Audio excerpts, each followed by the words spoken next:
My name's Eliza Pessereau. My background is in pollinator conservation. So today I want to talk about bee hotels. There are lots of different ways we can support bees and other pollinators in our yards, but there's also a lot of information out there that isn't totally correct. So I'm going to talk about the good, the bad, and the ugly of bee hotels, and then give you some other things that you can do to support pollinators in your yards. So, have you ever seen one of these bee hotels before? They also go by other names like pollinator hotels, bee houses. I have also heard maybe it's more of a permanent home instead of a short-term stay like a hotel. They're typically these wooden structures that have wood blocks with holes drilled in them, maybe some stems or reeds that have holes as well. And then there's sometimes other features added in as well, like pine cones or other bundles of sticks and things like that. So, if you have seen or used bee hotels or have heard about them, what do you think the goals are of bee hotels? So, bee hotels are primarily to provide quality nesting habitat, so a home, for cavity nesting bees, so specific types of bees. And our hope is that they will then increase native bee populations, as we've probably all been hearing about bee populations on the decline, specifically native bee populations. And bee hotels can also be a really great tool for education and teaching people about solitary and cavity nesting bees. So there's actually 20% of bee species in the US and North America that use cavity nests, like those used in bee hotels. Some you might already know, like large carpenter bees and small carpenter bees. There's also leafcutter bees and mason bees, like if you've ever seen a bee carrying a leaf or a circular cutout on a leaf, that's usually from a leafcutter bee actually taking pieces of that leaf for their nest. And then wool carder bees and yellow-faced bees. So the other 80% of bees that are native to North America nest in the ground. So it's really these 20% of species of native bees that are using those cavity nests. And so the cavity nests on the inside of the stem will look like this. A solitary bee will lay her egg in a cell and provide that egg in the cell and the stem with a pollen ball. So you see the orange balls on the screen, that's a ball of pollen. So in the bottom left, we have an egg that has hatched into a larvae, and it is eating the pollen ball. The bee will actually lay multiple eggs within a stem, and in between each cell with the egg, she will create a partition using leaf material or sometimes mud or other plant material. And so that's what that yellow partition is in between each of the larvae on this photo. And then while larvae, once they have finished their pollen, they will actually pupate. So in the bottom right corner of the photo, that means they turn into adult. They go into the next life stage. And that all happens within these stems. Then once the larvae has pupated and is an adult, they'll emerge from the stem in the spring. So typically in nature, these cavity nesting bees are nesting in plant stems. So anytime you trim a shrub, or what we have on the left here is stiff goldenrod, that soft, pithy material on the inside of the stem is really great for bees to carve away at and create their nest inside. However, with modern development, agriculture reducing habitat for bees in a lot of different ways, and urban development as well, a lot of this nesting habitat is no longer available. So that's kind of where bee hotels come in. It's an artificial way to create these cavity nests that bees can use. So there are a couple of things that we really want to consider in order for bee hotels to be successful. The material that you use is important. There are a lot of commercially available bee hotels, but you can also build your own. So stems and or wood blocks are useful. You can drill holes into wood blocks. The diameter of the holes themselves is super important because different sized bees that are cavity nesters will only use cavities that are certain sizes that match their body size. So a good range is about a 16th of an inch to a half-inch diameter in holes. And so, especially if you're using wood blocks, you can find a drill bit that will drill a hole that's that size. Holes should be closed on one end, and that means that when the bee is going in to create her nest, there's not going to be an opening on the other end that predators can enter in and actually end up eating her eggs and larvae. The nest also needs protection from rain and predators. So the photo here, we have a little roof on the bee hotel that's providing some protection from the rain. Also, where you place the hotel is important so that if there's rain or a steady stream from a gutter or something that comes off of a building, it's not going to be hitting the bee hotel. And there's some other protection from predators that we saw in a photo earlier, like putting mesh over the actual entrance of the bee hotel. So you could cover this whole hotel with mesh. That way birds cannot get in and attack the nests. Management is also super important. So you can either add small paper straws into each of the drilled holes or into each of the stems that you replace every year. And that way you're basically cleaning out the nest so that there's no disease transfer between one year's bee hotel guests and the next year's. If paper straws doesn't feel like a good method to you, you could also have two separate bee hotels that you rotate throughout the years. So between the years, you'd either replace those straws or clean the stems and blocks using a bleach solution. The hotel that is then out of commission that has a whole bunch of nests that are filled, or those straws that are filled with nests from the previous year, those will then go into an emergence box. And there are some that you can buy on the internet, but you can also easily make your own.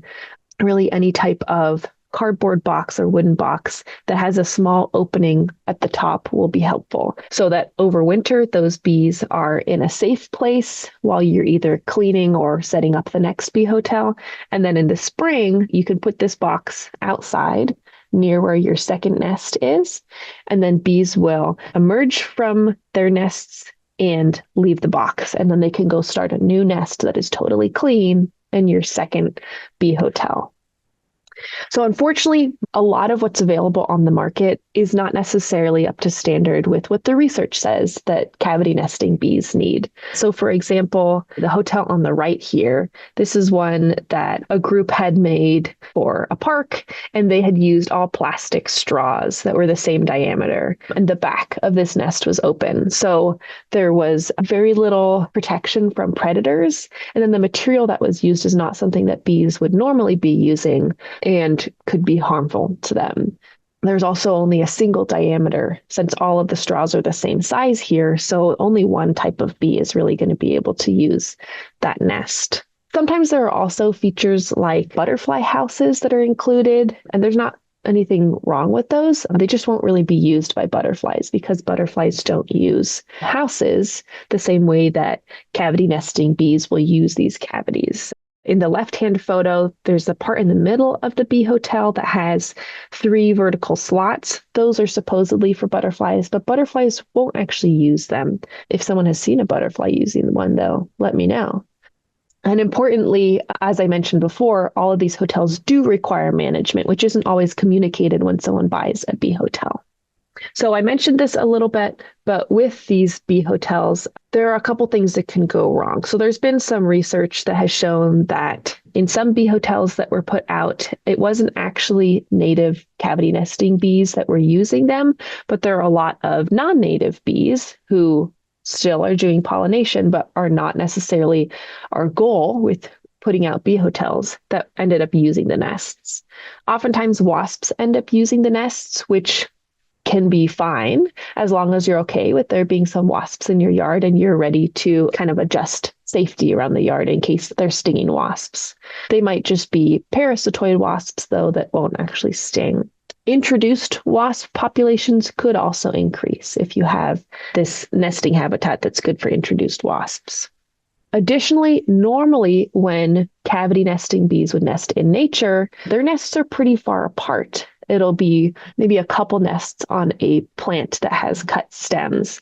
But when we create large bee hotels that are really high density, almost like a big apartment building, the nests are much closer together than they would be in nature. And so there's a much greater opportunity for predation and parasitism. So parasitoid wasps, like the one we see in the photo on the left that says E, that will actually lay their eggs inside the nests or the larvae of cavity nesting bees, they're going to be much more attracted to a bee hotel that has a lot of filled cells of bees. So the smaller the bee hotel, the better, because it's not necessarily going to attract the attention of predators or parasitoids. And then disease spread can happen as well.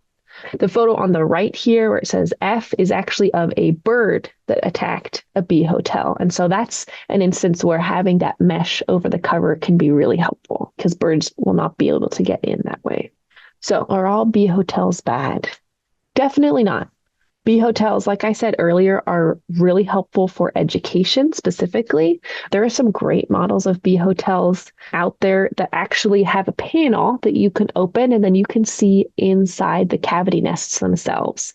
So these can be a great tool for education to teach school groups, master gardeners even, that cavity nesting bees exist. And this is the type of habitat they need and we need to be creating in our gardens and yards. They can be effective for small scale conservation as long as they're managed properly. So yeah, having a bee hotel in your yard is going to increase the nesting habitat that you have for cavity nesting bees, as long as you manage it properly to make sure that there's not disease spread. Since in your yard, you might not necessarily be able to have all of the plants that would be in a natural area that would create the same amount of nesting habitat. And then, of course, if you're buying a commercially available model instead of making your own, just make sure you are checking off those boxes like diameter, size, and protection from rain and predators, and the end of each cavity being closed. So Save the Stems is a really great alternative if you think, if I have to do all this management, that seems like a lot of work, or I have a bee hotel and I want to provide other habitat as well. So at this time of year in the fall, most of our plants are kind of dying off, even though it's still pretty warm here, might be a little bit longer. So we encourage you, based on the Xerces Society's guidelines, to leave all of your garden plants that are ornamental or native and don't trim them until the spring because there's probably bees that are nesting in some of the previous year's cut back stems. So fall and winter, you should leave those plants as they are. In the spring, you can cut back the dead flower stalks. The old stem stubble will naturally decompose from the previous year, and bees will then emerge from the stems that were cut the previous year. In the summer, those stems that you just cut at varying lengths will get covered up by new growth that you have from that plant. And so it will not be as noticeable. And then in those stems that you had cut that spring, there will be bee nests living and bees developing throughout the year. I want to note that when you are cutting back stems, it's important to cut them at different lengths. So between 8 and 24 inches of height is helpful because different sized bees need a different depth of a nest. A larger bee, each of the cells in their nest is going to be bigger, so they're going to need a much longer stem. So having a variety of lengths is important. So thank you all for listening. If you'd like to learn more or have more questions, there's a great publication from the Xerces Society on creating nesting and overwintering habitat, where they talk a little bit more about saving the stems.